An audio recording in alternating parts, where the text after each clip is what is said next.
O anarcocapitalismo, ele existe, ele funciona hoje em dia, tá? E ele não é uma coisa que é utopia. Até porque ele já existe, como eu acabei de dizer. E eu vou explicar nesse vídeo como que o ancapismo é na prática, o que acontece, né, para ele existir hoje. E, na verdade, é só uma questão de descentralização que a gente ainda não chegou, mas que a gente vai chegar por conta de algumas tecnologias que já existem, tá? Primeiro de tudo, anarcocapitalismo, o que é? Qual que é a definição de anarcocapitalismo? É basicamente uma sociedade com livre mercado e propriedade privada que tem os seus... as regras são feitas de maneira contratual, né? Então, se você pensa dessa forma, o que acontece é o seguinte: se você enxerga hoje todos os países do mundo, eles têm uma relação anarcocapitalista entre si. Cada país tem suas regras e cada país troca informações, bens ou produtos ou serviços com outros países de maneira puramente contratual. Ou seja, o anarcocapitalismo ele já existe, só que ele existe num patamar extremamente centralizado, digamos assim, certo? Ele existe entre países, tá? A meta da humanidade, né, como civilização, para avançar mais e mais, para ser cada vez mais livre, cada vez mais eficiente, cada vez mais rica, né, uma sociedade cada vez mais rica, é diminuir essa centralização, diminuir esse patamar, para, ao invés de ser em países, ser em cidades, depois bairros, depois condomínios, né? Ou, enfim, até chegar no indivíduo, ok? Esse seria o ideal, né? Só que hoje em dia isso não acontece justamente porque nós temos um problema chamado moeda fiduciária. A moeda fiduciária causa a concentração de poder em países, né? Os políticos têm uma concentração de poder absurda porque eles conseguem imprimir moeda e conseguem forçar as pessoas a poupar na moeda deles. Fazendo isso, eles conseguem manter o poder econômico deles muito alto, eles não perdem poder de compra, e as pessoas que poupam nessas moedas fiduciárias acabam perdendo o poder de compra, acabam refém do sistema fiduciário, né? Mas para você entender isso, você tem que entender uma coisa primeiro antes. Você tem que entender que capitalismo, né, o conceito, a definição específica de capitalismo, que é propriedade privada e livres trocas, ela não é uma coisa que começou a existir recentemente. Ela é o estado natural da sociedade, da humanidade, dos seres humanos, dos indivíduos. Tá? Os indivíduos, depois que tiveram sua racionalidade, né, depois que começaram a viver em sociedades e, enfim, eles acabaram trocando de maneira livre suas propriedades. Acontece, né? Caçadores-coletores, enfim, você caça um pouco mais, você dá uma parte da sua comida para outra pessoa, enfim. Desde que o ser humano é racional, desde que o ser humano é ser humano, ele já tem sua propriedade. Isso é uma coisa natural, é uma coisa que existe. É uma dedução lógica, né? E quando você tem propriedade, você pode trocar sua propriedade livremente com outras pessoas. O ponto é, capitalismo não é uma coisa criada, capitalismo é simplesmente a forma mais eficiente que seres humanos conseguem viver entre si, tá? É simplesmente seres humanos racionalizando a forma mais eficiente na qual eles conseguem viver com outros seres humanos. Entendeu? Isso é capitalismo. É simplesmente o que eu acabei de falar, tá? Por quê? Por que eu estou dizendo isso? Porque senão a pessoa acha que capitalismo é uma coisa criada. Ela acha que o Estado precisa existir para que exista capitalismo, o que é uma mentira, não é assim que funciona. Porque se isso fosse verdade, você teria que assumir que todas as suas decisões são feitas com base na centralização de poder na mão do Estado. tudo que você faz, desde ir para a escola, ou ir para a faculdade, ou beijar alguém, ou comprar alguma coisa no mercado, ou sei lá, tem que passar pela mão ou pela mente de um político. O que não acontece. Inclusive tem leis. O próprio ato de sonegar imposto já demonstra de maneira factual que as pessoas pensam por conta própria e que capitalismo, a livre troca, né, o exercer da autopropriedade é uma coisa que antecede o Estado, entendeu? Simples assim. Até porque o Estado é feito de seres humanos, né? O Estado não é um ente amórfico, não é uma coisa que está fora da realidade. São seres humanos, são políticos, né? E cada político com seu conjunto de regras e com seu viés e com sua ideologia e os seus interesses pessoais, que é tipo assim, é o mais é o mais todo político tem seus interesses pessoais. Isso com certeza é um fato, tá ligado? Então, mesmo que o Estado seja uma coisa, né, a definição de Estado seja esse conjunto de políticos, lá dentro você tem várias ideologias e cada um puxando o seu barquinho pro seu lado, cada um tentando pegar um pouquinho mais, mamar um pouquinho mais na teta e por aí vai, entendeu? Isso cria um conflito lá dentro onde a gente chama, né, de maneira vulgar, né, de jogo político, né? É o jogo político. Isso é intrínseco ao Estado, né? Mesmo em ditaduras, você vai ter jogo político, certo?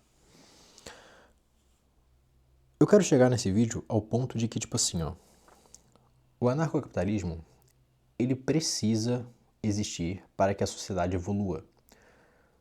Se nós queremos, por exemplo, melhorar mais a nossa vida, a nossa qualidade de vida, melhorar mais a nossa expectativa de vida, as nossas tecnologias, talvez ir para outros planetas, né? Talvez explorar outros planetas ou se tornar uma civilização Kardashev nível 1, por exemplo, né?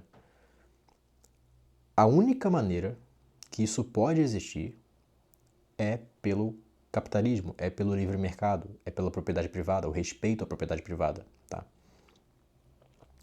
E aí eu quero chegar no ponto de que, tipo assim, estados existirem hoje talvez seja um processo natural da evolução humana. Talvez a centralização de algumas coisas seja um processo natural. Tá me entendendo? E aí o que acontece? Os estados grandes vão acabar colapsando, é o que acontece, né? E aí você tem, finalmente, depois de algum avanço tecnológico, né? A questão é, a sociedade mais eficiente, a sociedade mais adaptável, a sociedade com mais capacidade de sobrevivência, né? Ela tende a evoluir e essa sociedade tende a ser a sociedade mais livre, a sociedade onde cada indivíduo pode se armar, cada indivíduo pode se defender, cada indivíduo tem a liberdade para melhorar a sua riqueza, trabalhar e poupar e etc, entendeu? Muito mais do que uma sociedade onde o poder, a justiça, a força está tudo centralizado na mão de poucas pessoas, entendeu? É muito difícil você atacar uma sociedade onde todo mundo esteja armado, por exemplo, né? Porque você tem que ter um incentivo muito maior em atacar aquilo ali do que as pessoas que estão ali se defendendo têm incentivo em defender aquilo ali, certo? Geralmente a pessoa que se defende, ela tem um incentivo muito grande a gastar todos os recursos dela para se defender. Geralmente quem ataca não tem um incentivo a gastar todos os recursos para atacar, entendeu? Esse é um ponto, né? E é basicamente isso, por exemplo, quando você enxerga o mundo dessa forma, quando você enxerga que o mundo, as sociedades mais civilizadas, as sociedades mais livres tendem a sobreviver por mais tempo e tendem a evoluir por causa disso, né?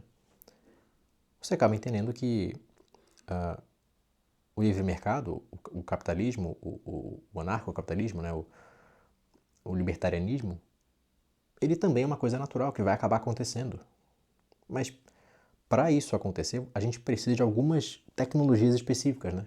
Que é o que eu vou falar agora. Uma delas, você já sabe, é o Bitcoin. Qual que é o papel de um dinheiro descentralizado no mundo que, né, no mundo que está em constante evolução? O papel do Bitcoin talvez em outro planeta com outra raça alienígena seja outra forma, né? Seja outro nome. Mas a abstração do Bitcoin é uma forma de propagar energia e informação de maneira descentralizada. É isso. A abstração do Bitcoin é isso, tá? A gente chama essa energia de dinheiro, certo? Mas,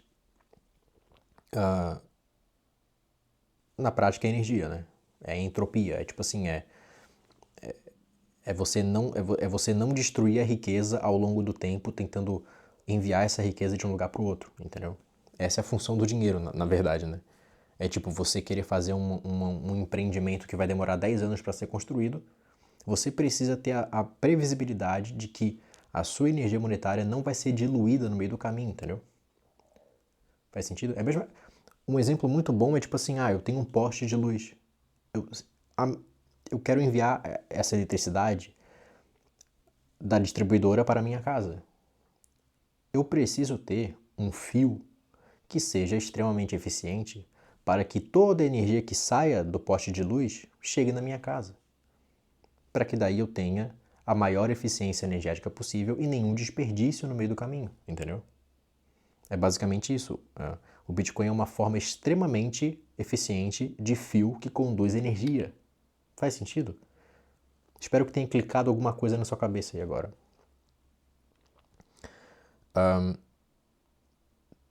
Uma forma eficiente de conduzir energia e uma forma que não gere tanto atrito, né? Porque você tem que ter eficiência e você tem que ter a diminuição do atrito, né? Quanto menos atrito, melhor. O ideal seria zero atrito, né? Só que isso é impossível pelas leis de física, né? Enfim. Talvez a gente um dia consiga, né? Enfim. Então o papel do Bitcoin é esse. O papel dele é basicamente gerar esse ambiente onde você acaba não precisando centralizar o dinheiro na mão de um ente específico.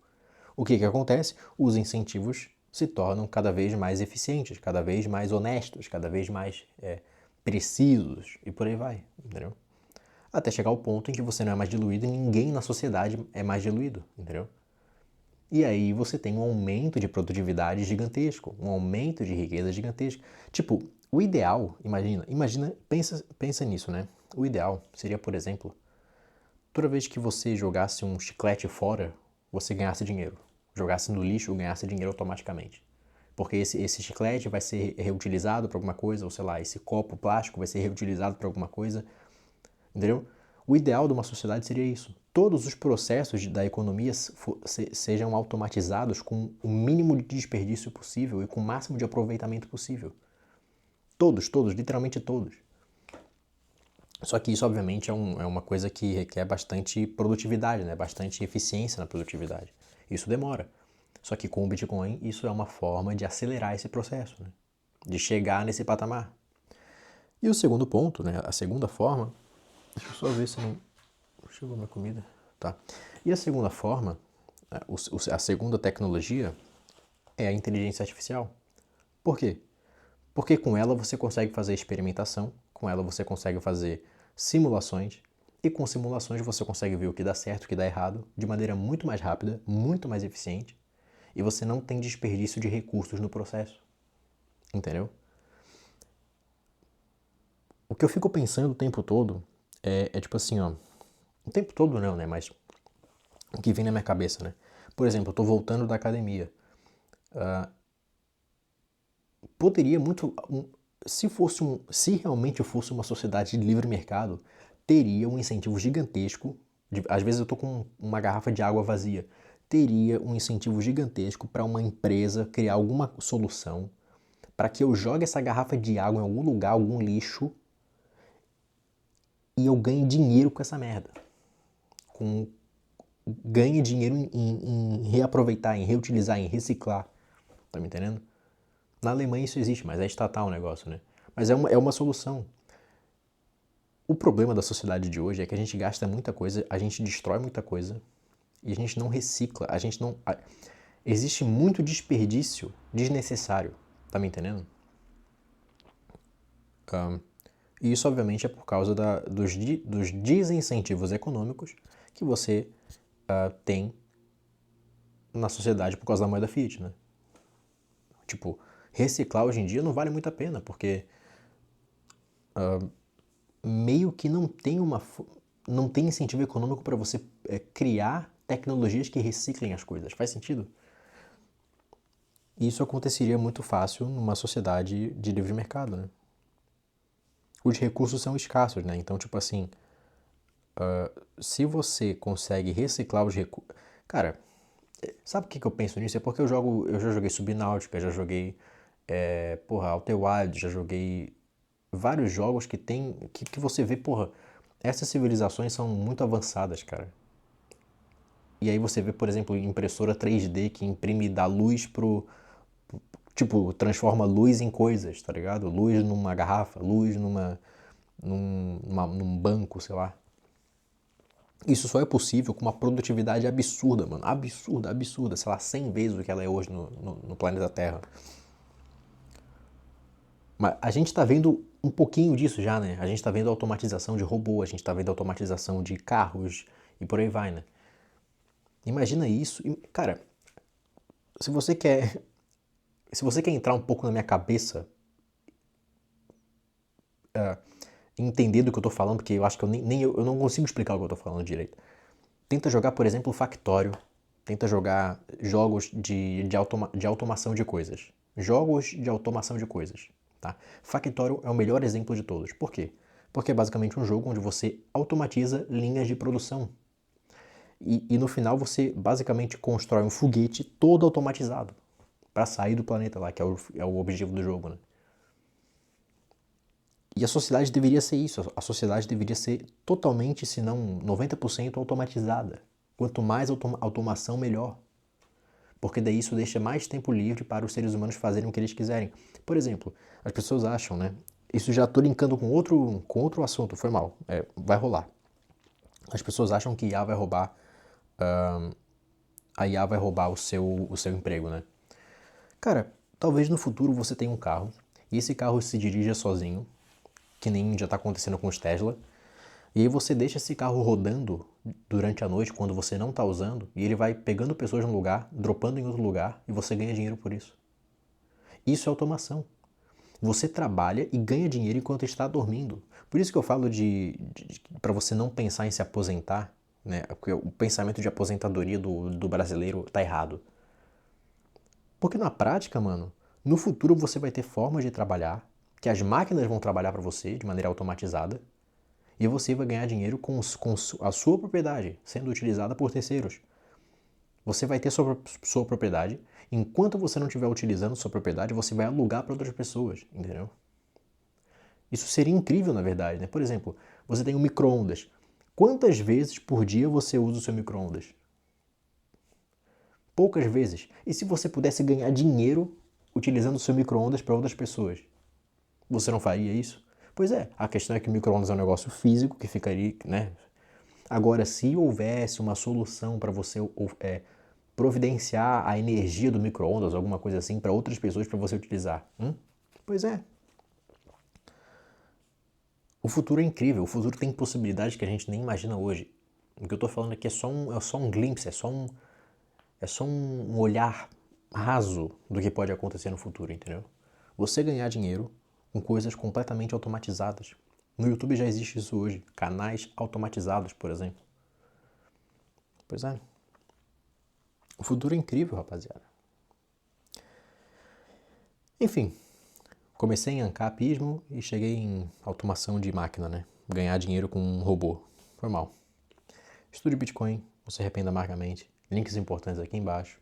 Se inscreve, compartilha, tá? Compartilhar é muito bom. Deixa o seu like, tá? Ativa o sininho para receber as notificações desse vídeo, né? Pois é. E tchau.